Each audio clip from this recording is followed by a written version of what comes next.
السلام علیکم ورحمۃ اللہ وبرکاتہ۔ الحمدللہ والصلاة والسلام علی رسول اللہ وعلی آلہ وصحبہ اجمعین، اما بعد۔ اعوذ باللہ من الشیطان الرجیم، بسم اللہ الرحمن الرحیم۔ وقالوا لولا انزل علیہ آیات من ربہ قل انما الآیات عند اللہ فانما انا نذیر مبین۔ اولم یکفیہم انا انزلنا علیک الکتاب یتلی علیہم ان فی ذلک لرحمۃ وذکری لقوم یؤمنون۔ رب اشرح لی صدری ویسر لی امری واحلل عقدۃ من لسانی یفقہوا قولی۔ معزز سامعین کرام، آج اس محفل میں جیسا کہ باہر چارٹ پہ بھی لکھا ہوا ہے اور شیخ نے بھی اناؤنس کیا، میری تقریر کا موضوع ہے قرآن کریم ایک معجزہ۔ قرآن کریم اللہ سبحانہ و تعالیٰ کا سب سے آخری کلام، سب سے آخری وحی ہے جو سب سے آخری پیغمبر جناب محمد رسول اللہ صلی اللہ علیہ وسلم پر نازل ہوا، اور یہ قرآن کریم ہم مسلم ہم مانتے ہیں کہ یہ ایک معجزہ ہے اللہ سبحانہ و تعالیٰ کی طرف سے، اور ہم جانتے ہیں کہ جو پیغمبر پہلے آئے تھے ان سے بھی معجزے ہوئے۔ معجزہ کسے کہیں گے؟ معجزہ کہیں گے ایک ناممکن بات کو، ایک ایسی ناممکن بات جس کے رونما ہونے پر، جس کے وقوع پذیر ہونے پر اسے منسوب کیا جائے اللہ باری تعالیٰ کی ذات پر کہ یہ چیز اللہ باری تعالیٰ نے کی ہے۔ بھلے یہ ناممکن تھی لیکن کس نے کیا اسے؟ اللہ نے کیا، اور وہ انسانوں کے ذریعے جیسے پیغمبروں کے ذریعے اللہ تعالیٰ نے یہ سب معجزے دکھائے۔ مثال کے طور پر جب موسیٰ علیہ السلام اس دنیا میں تشریف لائے اور جب اللہ تعالیٰ نے موسیٰ علیہ السلام کو فرعون کی طرف بھیجا تو موسیٰ علیہ السلام نے کچھ معجزے پرفارم کیے، کچھ معجزے کیے۔ مثلا یہ کہ موسیٰ علیہ السلام کو اللہ باری تعالیٰ نے ایک عصا دیا تھا، ایک لکڑی دی تھی، ایک سٹک دی تھی، اور اس لکڑی کو جب موسیٰ علیہ السلام نے زمین پر پھینکا تو وہ سٹک، وہ لکڑی سانپ میں تبدیل ہو گئی، اور اس سانپ نے جتنے بھی چھوٹے چھوٹے سانپ تھے جن جادوگروں کو فرعون نے بلایا تھا، ان کی لکڑیوں سے بنے ہوئے جو چھوٹے چھوٹے سانپ دکھائی دے رہے تھے، ان سارے سانپوں کو موسیٰ علیہ السلام کی اس عصا نے کھا لیا، نگل لیا۔ یہ معجزہ موسیٰ علیہ السلام۔ موسیٰ علیہ السلام نے عصا زمین پر پھینکا، دریا پر مارا، اور دریا دو حصوں میں بٹ گیا، بیچ میں سے راستہ ہو گیا، اس میں سے لوگ گزر گئے۔ اسی طرح ان کے کچھ سینکڑوں سال بعد ایک دوسرے پیغمبر عیسیٰ علیہ السلام اس دنیا میں تشریف لائے، اور عیسیٰ علیہ السلام کی جو قوم تھی انہوں نے بھی عیسیٰ علیہ السلام سے معجزہ طلب کیا، کہا کہ یا عیسیٰ ہم چاہتے ہیں کہ آپ ہمیں معجزہ دکھاؤ۔ انجیل متی میں اس کا ذکر ہے، بائبل میں، O master we would like to see a sign from the, O master ہم آپ سے معجزہ دیکھنا چاہتے ہیں۔ اور ہم جانتے ہیں کہ اس ٹائم پہ یونانی میڈیسن، گریک میڈیسن کافی فارم میں تھا، اس لیے عیسیٰ علیہ السلام کو اللہ باری تعالیٰ نے ایسے معجزے دیے کہ وہ میڈیسن کے اوپر حاوی ہو جائے۔ مثال کے طور پر مردوں کو دوبارہ زندہ کر دینا، مردوں کو دوبارہ زندہ کر دینا، جو پیدائشی نابینا ہے ان کو آنکھیں دے دینا، یہ معجزہ اللہ تعالیٰ نے عیسیٰ علیہ السلام کو دیا۔ اسی طرح جب ہمارے آخری پیغمبر محمد صلی اللہ علیہ وسلم اس دنیا میں تشریف لائے تو لوگوں نے پھر معجزہ طلب کیا، اور جیسے میں نے جو آیت شروع میں تلاوت کی ہے، یہ آیت ہے سورہ عنکبوت، سورہ نمبر 29 آیت نمبر 50۔ اس آیت میں وہ کافرین اس محمد صلی اللہ علیہ وسلم سے کہتے ہیں، اللہ تعالیٰ کہتا ہے وَقَالُوا لَوْلَا أُنزِلَ عَلَيْهِ آیَاتٌ مِّن رَبِّهِ، اور وہ کہتے ہیں، کون؟ کافرین، کہ کیا اسے محمد صلی اللہ علیہ وسلم کو اس کی رب کی طرف سے کوئی معجزہ نہیں دیا گیا؟ تو اللہ تعالیٰ کہتا ہے قُلْ إِنَّمَا الْآيَاتُ عِندَ اللَّهِ، آپ کہہ دیجئے یا محمد صلی اللہ علیہ وسلم کہ بے شک معجزہ اللہ کے ہاتھ میں ہے، وَإِنَّمَا أَنَا نَذِيرٌ مُبِينٌ، اور میں ایک وارنر ہوں، ایک آگاہ کرنے والا ہوں، کلیئر کٹ، پلین سمپل۔ اولم یکفیہم، کیا ان کے لیے یہ کافی نہیں ہے؟ اللہ تعالیٰ کہتا ہے کہ ان کے لیے یہ کافی نہیں ہے، انا انزلنا علیک الکتاب، کہ ہم نے آپ پر یہ کتاب نازل کی ہے یا محمد صلی اللہ علیہ وسلم، یہ کتاب، یہ قرآن جو ہم نے آپ پر نازل کی ہے، آپ جو امی ہو، آپ جنہوں نے کبھی اسکول نہیں گئے، جو کبھی پڑھنا لکھنا نہیں سیکھے، جو خود اپنا نام تک سائن نہیں کر سکتے، آپ ایک اتنی اچھی کتاب کی تلاوت کر رہے ہیں ان کے سامنے. اللہ تعالیٰ کہتا ہے اولم یکفیہم، کیا ان کے لیے کافی نہیں ہے؟ انا انزلنا الیک الکتاب، کہ ہم نے آپ پر ایک کتاب نازل کی، یتلا علیہم، جو آپ ان کے سامنے پڑھتے ہو. ان فی ذلک لرحمۃ وذکری لقوم یؤمنون، بے شک اس میں رحمت ہے اور نصیحت ہے اس قوم کے لیے جو ایمان لاتی ہے.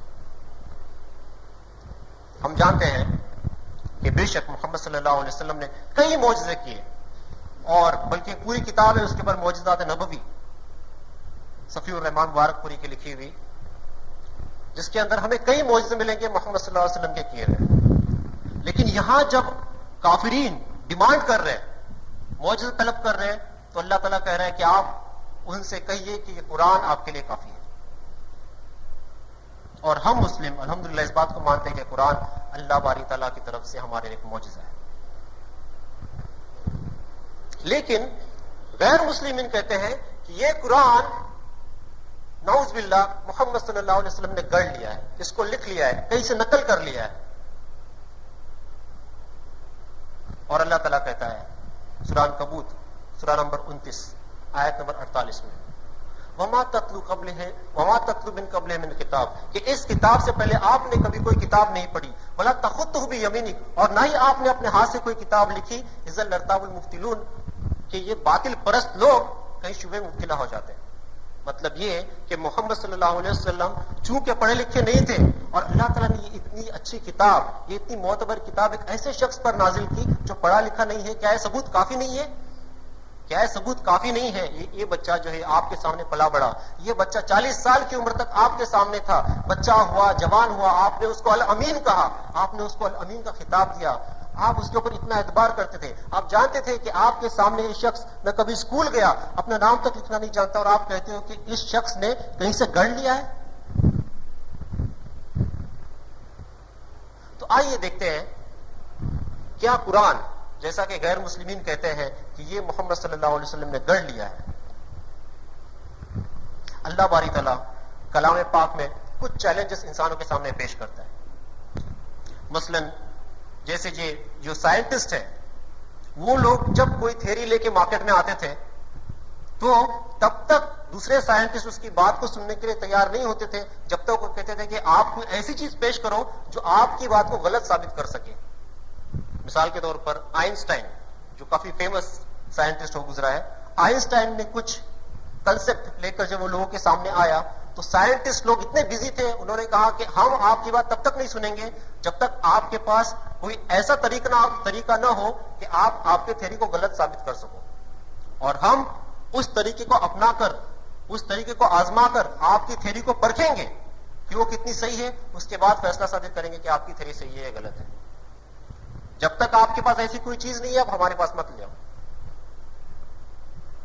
تو آئنسٹائن نے کچھ ایسی چیزیں ان کے پاس دی جو ثابت کر سکتی تھی کہ اس کی بتائی ہوئی چیزیں جو ہے وہ غلط ہے، اور اس کے اوپر ریسرچ کیا گیا 6 سال تک، اور 6 سال بعد پتا چلا کہ آئنسٹائن کی بتائی ہوئی چیزیں صحیح ہیں، جس سے وہ لوگ فالسیفیکیشن ٹیسٹ کہتے ہیں، فالسیفیکیشن ٹیسٹ.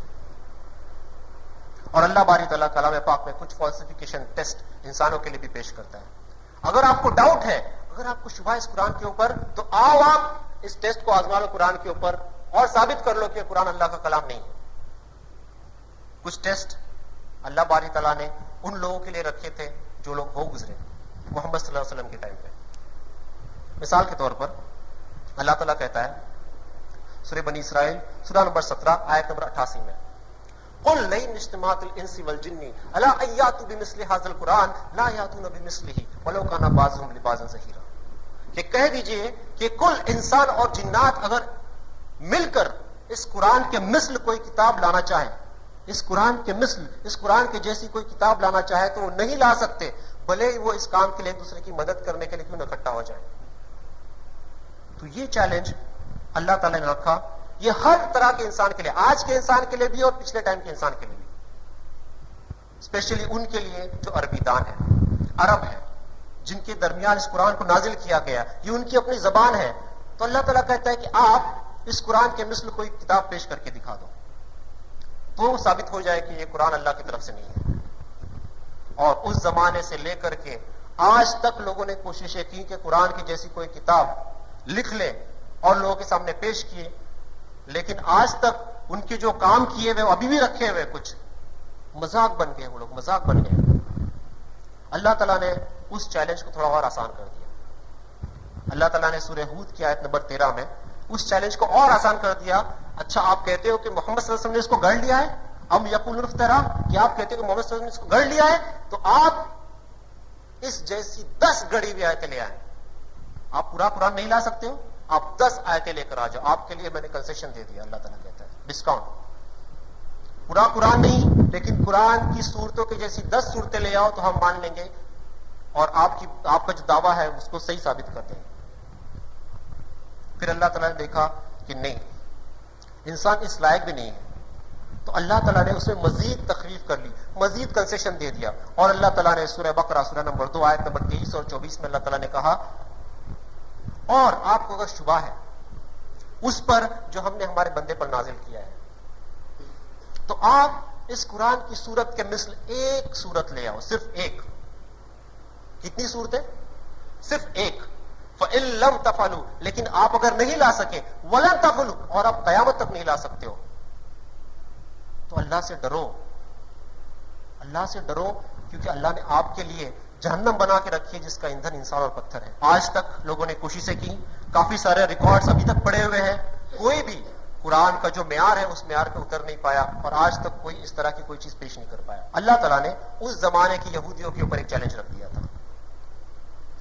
جیسے ہم سورہ جمعہ پڑھتے ہیں ہر جمعہ کو، سورہ جمعہ کی آیت نمبر 6 اور 7 میں اللہ تعالیٰ کہتا ہے، قُلْ يَا أَيُّهَا الَّذِينَ هَادُوا إِن زَعَمْتُمْ أَنَّكُمْ أَوْلِيَاءُ لِلَّهِ مِن دُونِ النَّاسِ فَتَمَنَّوُا الْمَوْتَ إِن كُنتُمْ صَادِقِينَ، کہ کہہ دو اے یہودیو، اللہ تعالیٰ کہتا ہے کہ آپ یہودیوں سے کہہ دو کہ اے یہودیو، اگر آپ کہتے ہو کہ صرف آپ اللہ تعالیٰ کے دوست ہو، صرف آپ اللہ تعالیٰ کے دوست ہو، فَتَمَنَّوُا الْمَوْتَ إِن كُنتُمْ صَادِقِينَ، تو آپ موت طلب کرو، تو آپ موت کی تمنا کرو اگر آپ سچے ہو۔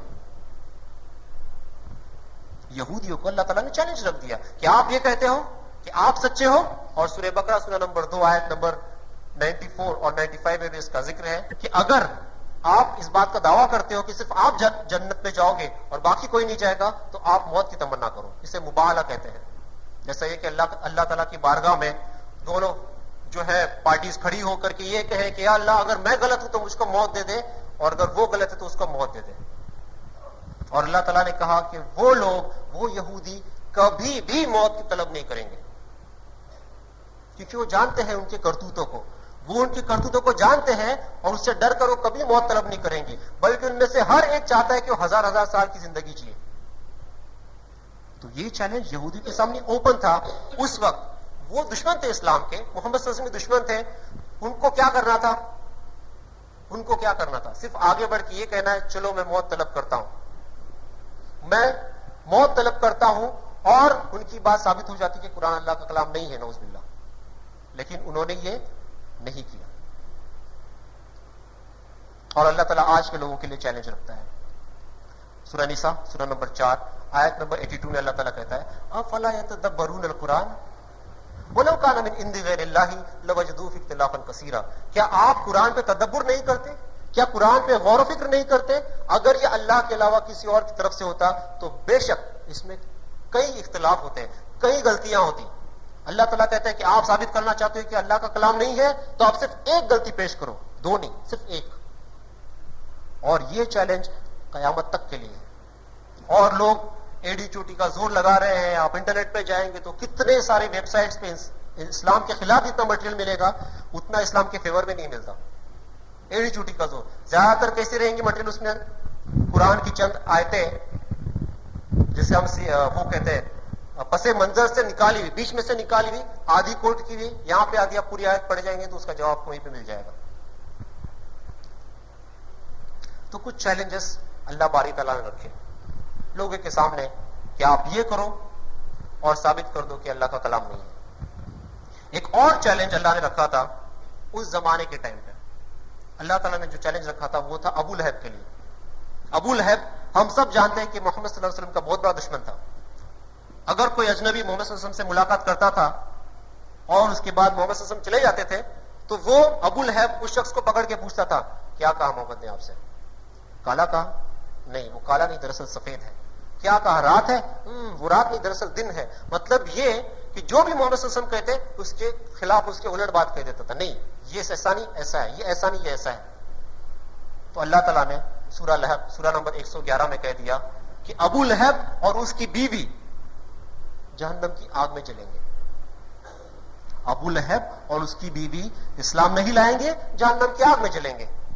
اور یہ چیلنج تھا ابو لہب کے لیے۔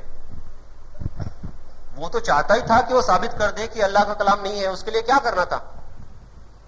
اس کے لیے کیا کرنا تھا؟ صرف پبلک کے سامنے اس نے یہ کہنا تھا میں مسلم ہوں۔ لیکن اس آیت کے نازل ہونے کے بعد 10 سال تک ابو لہب جیا، 10 سال تک، لیکن اس نے آگے بڑھ کے کبھی یہ نہیں کہا کہ میں مسلم ہوں۔ صرف ایک جملہ کہنے سے وہ ثابت کر سکتا نعوذ باللہ کہ قرآن اللہ کا کلام نہیں ہے۔ تو یہ کچھ فالسیفیکیشن ٹیسٹ ہے جو اللہ باری تعالیٰ نے کلام پاک میں پیش کیے لوگوں کے لیے۔ لیکن آج سائنس اور ٹیکنالوجی کا زمانہ ہے۔ آج کے لوگ کہتے ہیں کہ نہیں، آپ کی اگر کتاب ہے، کوئی بھی کتاب ہے، سپوز XYZ، وہ بائبل ہو یا پھر وہ قرآن ہو یا پھر وید ہو، وہ سائنٹیفکلی اگر سچ نہیں ہے تو اللہ کا کلام نہیں ہو سکتا۔ ہم مسلمانوں کے لیے سائنس الٹیمیٹ یارڈسٹک نہیں ہے، سائنس سب کچھ نہیں ہے۔ ہمارے لیے کلام پاک اللہ کا کلام ہے، لیکن ان کے لیے سائنس کافی کچھ ہے، سب کچھ سائنس ہے۔ تو ہم ان سے پوچھتے ہیں اچھا بتائیے یہ جو کائنات ہے، یہ دنیا ہے، یہ کس طرح سے وجود میں آئی؟ تو وہ لوگ کہتے ہیں دیکھیے ایسا ہے کہ پہلے جو ہے یہ کل کائنات جو ہے وہ ایک مادہ تھا، ایک مادہ، اور پھر یہ مادہ بگ بینگ کے ذریعے الگ ہو گیا، اور اس کے بعد آسمان بنا، زمین بنی، اور یہ اتنے سیارے، ستارے، کہکشاں وغیرہ یہ سب ہیں وہ بنے، اسے بگ بینگ کہتے ہیں۔ تو ہم کہتے ہیں کہاں سے لائے آپ یہ من گھڑت بات؟ یہ کہاں سے آپ نے لے کے آ گئے؟ کون سی بات ہے؟ الف لیلا کی داستان ہے؟ کہتے ہیں نہیں الف لیلا کی داستان نہیں، ہمارے پاس کافی پروف ہے، ہمارے پاس کافی ساری دلیلیں ہیں، یہ محقق اور تحقیق شدہ بات ہے کہ اس طرح سے بگ بینگ کے ذریعے کل کائنات وجود میں آئی۔ تو ہم ان سے کہتے ہیں کیا یہ ممکن ہے کہ آج سے 1400 سال قبل ایک شخص جو ملک عرب میں رہتا تھا، ایک ایسا شخص جو کبھی اسکول نہیں گیا، ایک ایسا شخص جو پڑھا لکھا نہیں تھا، کیا یہ ممکن ہے کہ اس شخص کو آپ کے اس بگ بینگ کے بارے میں پتا ہو؟ تو کہتے ہیں نو نیور، کبھی نہیں، ناممکن۔ ہم کہتے ہیں سنو اولم یر الذین کفروا ان السماوات والارض کانتا رتقا ففتقناہما، کیا یہ غیر مسلم، یہ کفار اس بات کو نہیں دیکھتے کہ آسمان اور زمین پہلے ایک تھے اور ہم نے اس کو الگ الگ کر دیا؟ سورہ انبیاء سورہ نمبر 21 آیت نمبر 30۔ آج وہ ہمیں بتاتے ہیں کہ یہ جو کائنات ہے یہ دراصل وسیع ہوتی چلی جا رہی ہے، وسیع ہوتی چلی جا رہی ہے، جتنی بھی کہکشاں ہیں سب ایک دوسرے سے دور ہوتے چلے جا رہے ہیں۔ تو ہم کہتے ہیں یہ بات سچ ہے؟ کہتے ہیں ہاں، ایڈون ہبل نامی ایک سائنٹسٹ تھا، 1925 میں 1925 میں اس نے کافی سارا ڈیٹا اکٹھا کیا، کافی سارا مواد اکٹھا کیا، ریسرچ کیا، تب جا کر کے ہمیں پتا چلا کہ یہ پوری کائنات جو ہے یہ اس کی توسیع ہو رہی ہے، یہ وسیع ہوتی چلی جا رہی ہے، کشادہ ہوتی چلی جا رہی ہے۔ تو ہم پوچھتے ہیں کیا یہ ممکن ہے کہ 1400 سال قبل ایک ایسا شخص جو ملک عرب میں رہا تھا کیا یہ سب باتیں جانتا ہوگا؟ تو لوگ کہتے ہیں نو نیور، ناممکن بات ہے۔ تو ہم لوگ کہتے ہیں سنو والسماء بنیناها بأیدی وإنا لموسعون، اللہ تعالیٰ کہتا ہے اور ہم نے آسمان کو اپنے ہاتھوں سے بنایا اور ہم اس کی توسیع کرتے ہیں، ہم اس کو وسیع کرتے ہیں۔ سورہ ذاریات سورہ نمبر 51 آیت نمبر 47۔ جب آپ میں سے کافی سارے لوگ اسکول میں پڑھ رہے ہوں گے جن کی عمریں کچھ زیادہ ہیں، تو آپ نے اسکول میں پڑھا ہوگا کہ جو سورج ہے یہ سورج اپنے محور پر گردش نہیں کرتا بلکہ یہ ساکن ہے۔ سورج اپنے محور پر گردش نہیں کرتا، یہ ساکن ہے۔ لیکن اللہ تعالیٰ کہتا ہے سورہ انبیاء سورہ نمبر 21 آیت نمبر 33 میں هو الذی خلق اللیل والنہار والشمس والقمر کل فی فلک یسبحون، کہ وہ اللہ ہے جس نے کیا بنایا؟ آسمان اور زمین بنائے، شمس اور قمر بنایا، سورج اور چاند بنائے، اور سب کے سب اپنے اپنے مدار پر گردش کر رہے ہیں۔ تو لوگوں نے سوچا یہ کیسے ممکن ہے کہ سائنس کہتا ہے کہ سورج گردش نہیں کرتا اور قرآن کہتا ہے کہ سورج گردش کرتا ہے۔ آج الحمدللہ سائنس قرآن کے اس سٹیٹمنٹ کو کنفرم کر پایا ہے، اور وہ کہتا ہے کہ سورج کو کم و بیش 25 دن لگتے ہیں اپنے محور پہ ایک گردش مکمل کرنے کے لیے. غور کیجئے، جو انفارمیشن آج لوگوں کو پتا چلی ہے قرآن 1400 سال پہلے کہہ چکا ہے. آج سائنس ہمیں بتاتی ہے کہ یہ جو سورج چاند ہے یہ سب اپنے اپنے محور پر گردش کر رہے ہیں، اپنے اپنے محور پر گردش کر رہے ہیں. ان کے مدار الگ ہے، ان کے مدار الگ ہے. تو ہم انہیں کہتے ہیں کہ سن لو، للشمس ينبغي لها ان تدرك القمر ولا الليل سابق النهار كل في فلك يسبحون، کہ اللہ تعالیٰ کہتا ہے کلام پاک میں للشمس ينبغي لها، یہ ممکن نہیں ہے شمس کو، سورج کو، کہ چاند کو جا ملے، ولا تدرك القمر ولا الليل سابق النهار، اور یہ کہ چاند دن جو ہے وہ رات سے پہلے آئے، اور ہر کوئی اپنے اپنے محور پر گردش کر رہا ہے. سورج اپنے محور پر گردش کر رہا ہے، چاند اپنے محور پر گردش کر رہا ہے، دونوں کے مدار الگ الگ ہیں. یہ بایولوجسٹ جو بایولوجی پڑھتے ہیں، باٹنی، زوالوجی، وہ لوگ ہمیں کہتے ہیں کہ یہ جو انسان، جانور، کل چرند پرند جتنے بھی ہیں، ان میں سب سے بیسک سبسٹنس جو ہے وہ ہے پانی. پروٹوپلازم 80% پانی رکھتا ہے. جو انسانی خلیہ ہے اس میں 80% پانی ہوتا ہے، جو جانداروں کے خلیات ہوتے ہیں اس میں 80% پانی ہوتا ہے. تو ہم کہتے ہیں کہ ریگستان میں جہاں پانی کی اتنی قلت ہے، جہاں پانی نہیں ہے، دھوپ ہے، لوگ پریشان ہیں گرمی سے، وہاں پہ ایک شخص 14 سال قبل کیا یہ بات کہہ سکتا ہے کہ ہر جاندار کو پانی سے بنایا گیا؟ نو، نیور، کبھی نہیں ہو سکتا، ناممکن بات ہے. تو ہم کہتے ہیں سنو، ہم کہتے ہیں سنو. اللہ تعالیٰ کہتا ہے سورہ انبیاء سورہ نمبر 21 آیت نمبر 30 میں وَجَعَلْنَا مِنَ الْمَاءِ كُلَّ شَيْءٍ حَيٍّ أَفَلَا يُؤْمِنُونَ، کہ ہم نے ہر جاندار شے کو پانی سے بنایا. کہ اب بھی آپ ایمان نہیں لائیں گے؟ اے سائنٹسٹ، اے ڈاکٹرز، اللہ تعالیٰ کہتا ہے ہم نے ہر جاندار شے کو پانی سے بنایا، کہ اب بھی آپ ایمان نہیں لاؤ گے؟ اللہ تعالیٰ کہتا ہے سورہ نور سورہ نمبر 24 آیت نمبر 45 میں کہ ہم نے ہر جانور کو پانی سے پیدا کیا. اور اللہ تعالیٰ کہتا ہے سورہ فرقان سورہ نمبر 25 آیت نمبر 54 میں کہ ہم نے انسان کو پانی سے پیدا کیا. اوشنولوجی کے فیلڈ میں اگر ہم دیکھیں، بحریات کے فیلڈ میں، تو اللہ تعالیٰ کہتا ہے مرج البحرین یلتقیان بینہما برزخ لا یبغیان، کہ وہ اللہ ہے جس نے دو پانیوں کو ملایا، دو دریاؤں کو ملایا، اور ان کے بیچ میں ایک ایسا برزخ ہے، ایسی آڑ ہے جس کو پار نہیں کرتے. سورہ رحمان سورہ نمبر 55 آیت نمبر 19 اور 20. اور اسی طرح کا میسج اللہ تعالیٰ دوسری جگہ بھی دیتا ہے سورہ فرقان میں سورہ نمبر 25 آیت نمبر 53-54 میں، کہ اللہ تعالیٰ نے دو پانیوں کو، ایک میٹھا اور ایک کھارا، دونوں کو ملایا، اور ان کے بیچ میں ایک آڑ ہے جسے وہ پار نہیں کرتے. جو مفسرین قرآن تھے وہ لوگ اس وقت سوچتے تھے کہ اللہ تعالیٰ آخر کیا کہہ رہا ہے یہاں پہ، کہ ایک آڑ ہے جو سالٹ واٹر اور سویٹ واٹر کو ملنے سے روکتی ہے، ملتے ہیں لیکن پار نہیں کرتے. آج سائنس آہستہ آہستہ ڈیولپمنٹ کے ساتھ ساتھ بتاتی ہے کہ جہاں پہ دو دریا ملتے ہیں، جیسے میڈیٹرین سی اور اٹلانٹک اوشن جبرالٹر کے پاس جہاں پہ ملتا ہے، وہاں پہ دو دریا ملتے ہیں، دونوں دریا اپنی اپنی خصوصیات باقی رکھتی ہیں، دونوں اپنے ٹیمپریچر مینٹین کرتے ہیں، دونوں اپنی نمکینیت مینٹین کرتے ہیں، اور ان کے بیچ میں ایک ڈھلان نما ہوموجنائزنگ ایریا ہے، جس میں جانے کے بعد وہ اس طرف جاتے ہیں تو اس کوالٹی کو اپنا لیتے ہیں، اور اس طرف آتے تو اس کی کوالٹی کو اپنا لیتے ہیں. تو اللہ تعالیٰ اسے برزخ کہتا ہے، ایک ایسی دراڑ جسے وہ پار نہیں کرتے. ہمیں سائنٹسٹ آج بتاتے ہیں کہ یہ جو زمین ہے، یہ دراصل زمین فلیٹ نہیں ہے، یہ زمین جو ہے وہ اسپیریکل ہے، بیضوی ہے، کروی ہے. اور ایک وقت تھا کہ لوگ دور دور کا سفر کرنے کے لیے ڈرتے تھے، یہ سوچ کر کہ ہم دور تک چلے جائیں گے، کہیں ایسا نہ ہو کہ زمین کا اینڈ آ جائے، ہم گر جائیں.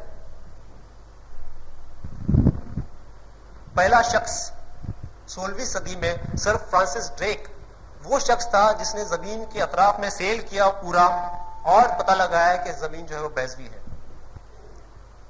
اللہ تعالیٰ کہتا ہے سورہ لقمان سورہ نمبر 31 آیت نمبر 29 میں الم تری ان اللہ یولج اللیل فی النہار ویولج النہار فی اللیل، کہ آپ نہیں دیکھتے کہ اللہ تعالیٰ رات کو دن میں داخل کر دیتا ہے اور دن کو رات میں داخل کر دیتا ہے.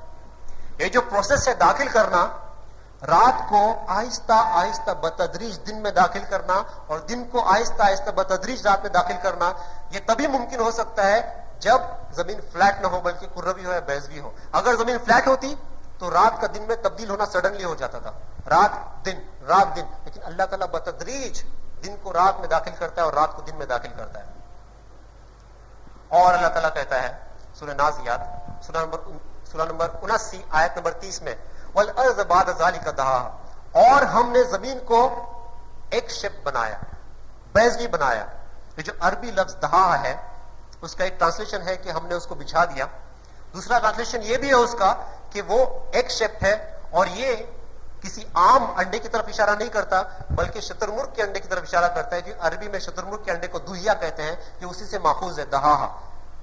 ہم نے زمین کو دہاہا بنایا مطلب ایک شپ بنایا. آج جو سائنٹسٹ ہیں وہ کہتے ہیں کہ جو دریا ہے اس کی گہرائی میں آپ جائیں، جاتے چلے جائیں اس میں بہت اندھیرا ہے.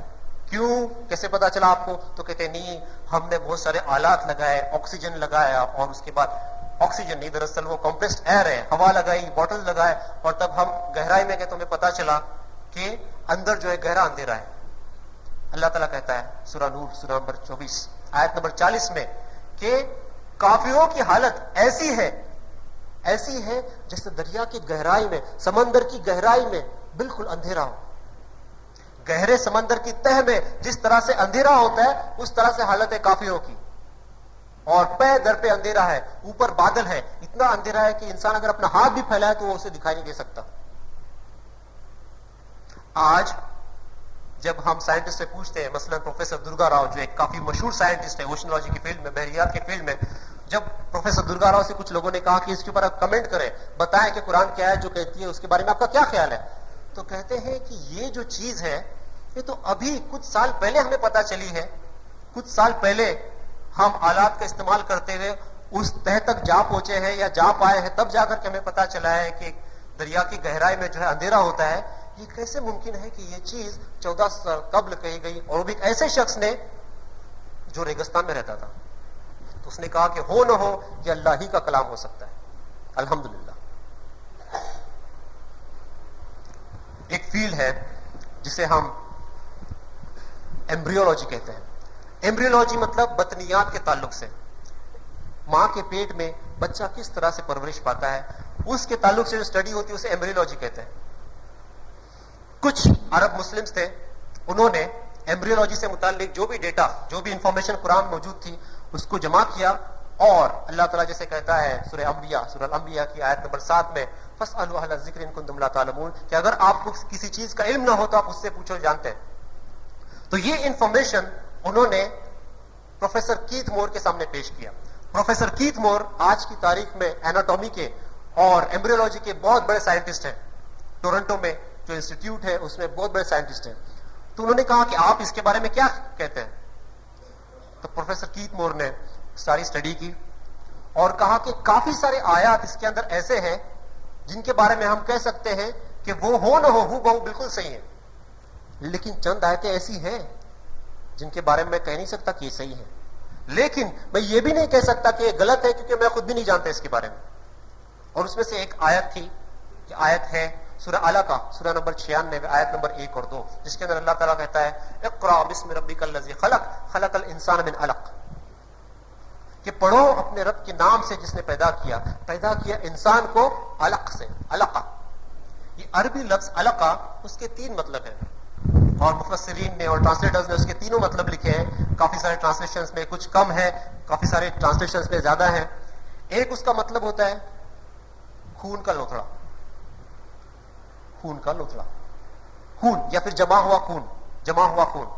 دوسرا اس کا میننگ ہے a leech like substance، ایسی چیز جو جوک کی طرح دکھائی دے، جوک. اور تیسرا اس کا مطلب یہ ہے وہ چیز جو چپکتی ہے.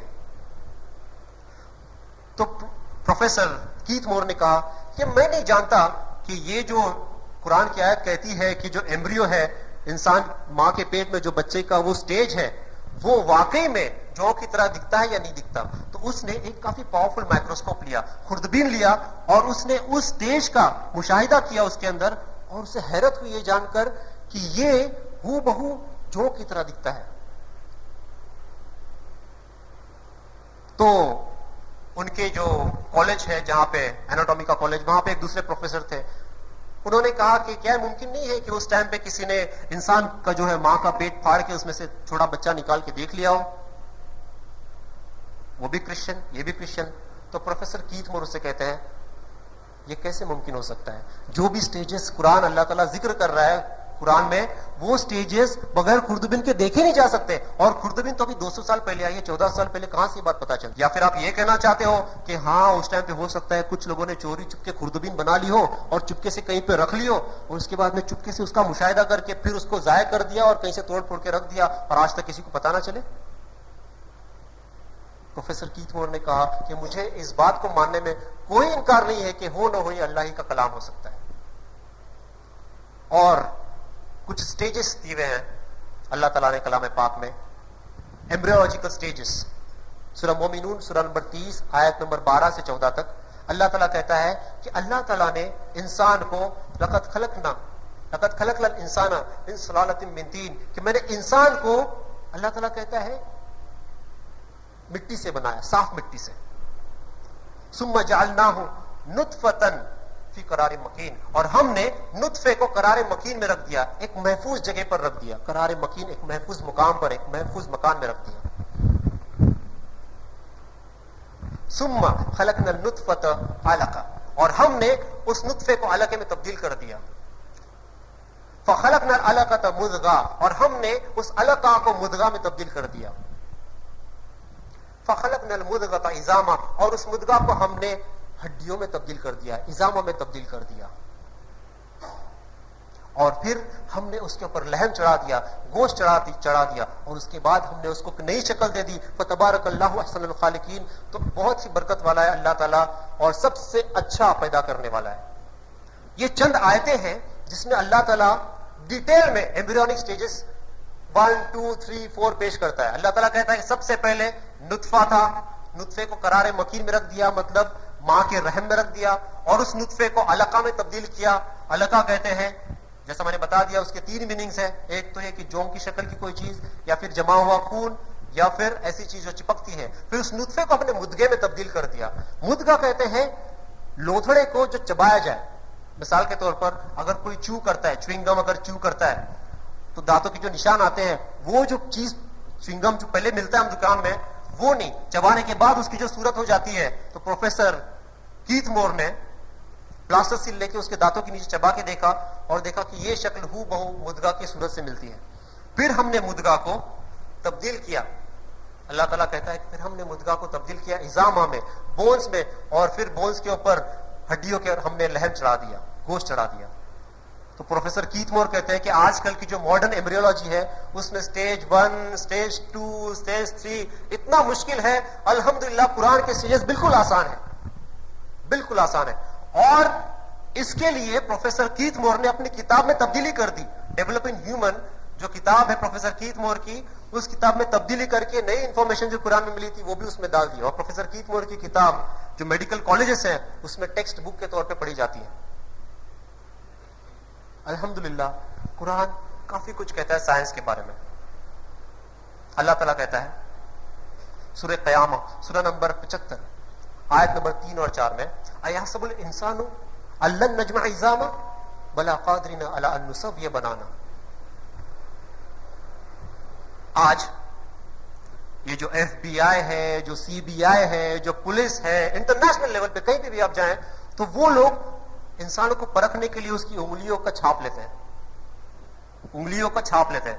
انگلیوں کو آپ جائیں گے اگر سائبر کیفے میں بھی آج کل انٹرنیٹ براؤز کرنے کے لیے, تو نیا رول آیا ہے کہ آپ کو اگر انٹرنیٹ جانا ہے تو آپ اپنے انگلیوں کے نشان چھوڑیے, فوٹوگراف چھوڑیے, فوٹو کاپی کا آپ کا جو آئیڈینٹی پروف ہے اس کو چھوڑیے, اس کی زیروکس چھوڑیے. کیوں؟ کیونکہ آج سائنس میں بتاتی ہے, اور یہ چیز ابھی 19th سینچری میں 19ویں صدی میں پتا چلی ہے, اور فرینک نام کے ایک سائنٹسٹ نے اس کو ڈسکور کیا, دریافت کیا ہے کہ سینکڑوں کروڑوں اربوں لوگوں میں بھی کسی بھی 2 شخص کے جو انگلیوں کے نشانات ہیں وہ ایک جیسے نہیں ہو سکتے. سینکڑوں